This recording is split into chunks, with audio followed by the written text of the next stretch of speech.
Hi there, my name is Liz Hebbe. I am the Senior Recruiter of Education for MyPath, and I'm also the Mental Health Pathfinders Chair. Hello, my name is Katie Gatlin, and I'm a therapist at GLS, and I am on the Abilities and Neurodiversity as a chair. Today we're going to talk to you about managing stress and work-life balance during the holidays. There's many things that attribute to this, and we just want to talk through some high-level things that happen, things that occur, the stress, and then help with some ways to cope as well. So one of the things that seems obvious, but not so much to others, is the financial aspect of the holidays.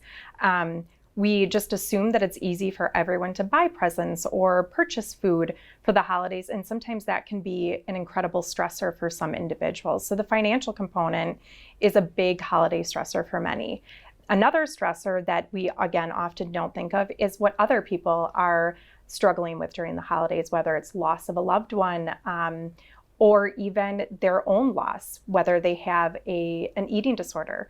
And they really struggle with that time around the table where the focus is on food. So those are things that we may not think of necessarily every day, but that other people do struggle with, particularly during the holidays. Absolutely. Some other things, two other things I'd like to touch on is one, people pleasing. You know, the holidays, we're all getting together with family. Sometimes that can be very triggering depending on those relationships. And even like she mentioned, the relationship with food or the relationship with maybe other things like alcohol and things like that. Also, seasonal affective disorder. So seasonal affective disorder impacts roughly 5% of Americans, and that is that severe seasonal depression. But that doesn't mean that overall these changes in seasons and the fact that it's dark out earlier and we have all these activities that we have to plan and calendar and do all these things, it does affect us all. So we tend to get the winter blues and the winter blahs, but it can escalate to that more of a disordered feeling. So it's important to recognize these triggers in ourselves and help ourselves cope with them, as well as listen and recognize that in others. So next we'd like to talk a little bit about coping and helping others to cope. So you mentioned financial. So, definitely a great way to budget, recognize other people, and just overall feel better about your spending, wouldn't you think? Absolutely. How we can help each other feel good about what we're doing financially during the holidays and not extend ourselves too much. Right. And with the people pleasing, we spend this amount of money and you feel like you have to one up or stay in par with what other people spend. So having that budget would be incredibly helpful. Yeah.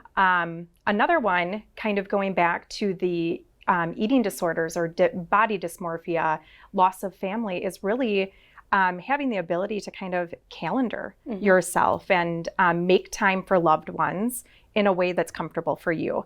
And I mean, that kind of lends into boundaries.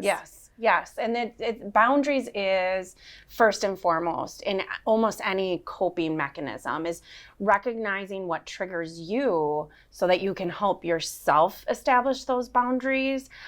Do you have a safe person, friend or family that you can share and talk through this and plan? And that way, okay, if I get to this point, I need to remove myself in a healthy way. But creating that safe space for yourself, first and foremost, but a safe person too. We all have them, whether it's friends, family. I use my dog as an excuse. Hey, I've got to go. The dog needs to be let out. There's other things you can do definitely for that coping. When it comes to the winter blahs and the winter blues, but ultimately seasonal affective disorder, there's so many components to that. Obviously, you want to really connect with your therapist for remedies for the severe side of it, whether it's light therapy, cognitive behavioral therapy, all sorts of things in that realm. But in general, making that conscious effort to move. Physical movement stimulates our brains. Being out in the sunshine as best as possible. Many of us work, during those light hours. And right now we leave work and it's getting dark already. So can we all take just a moment, when you're taking your break, or even a bathroom break, just to decompress and take 5 minutes to yourself, kind of be your own cheerleader and find that safer space. And two, I mean, giving yourself and others grace in having, different emotions come up. We just have the smells of the holidays can elicit different emotions because it's a trauma response. So having giving yourself grace and those around you grace when it comes to the holidays, because we assume the holidays are so joyous, but for some it isn't. So giving yourself and others grace if you're kind of feeling those blahs during the holidays, I think is really important. And when it comes to loss and eating disordered behaviors, maybe focusing less on the meal prep and planning and the meal in itself, and having more, maybe it's a game, focusing on a game, or, kind of having new traditions, just not focused on the meal. So I think that those are all great options to help people throughout the holidays. Yep. So remember, you are the most important person to get through the holidays, and you need to take care of yourself first before you can take care of others, and create that safety for yourself. You're going to be so much better off for your family and enjoy your time together during the holidays. So we just want to wish you the happiest of holidays. There's definitely resources out there, whether you are in therapy or you have someone to talk to in your family or a friend. Of course, we have our employee assistance program, but make connections, keep connected, and we'll all get through this happier. Thank you so much for joining us.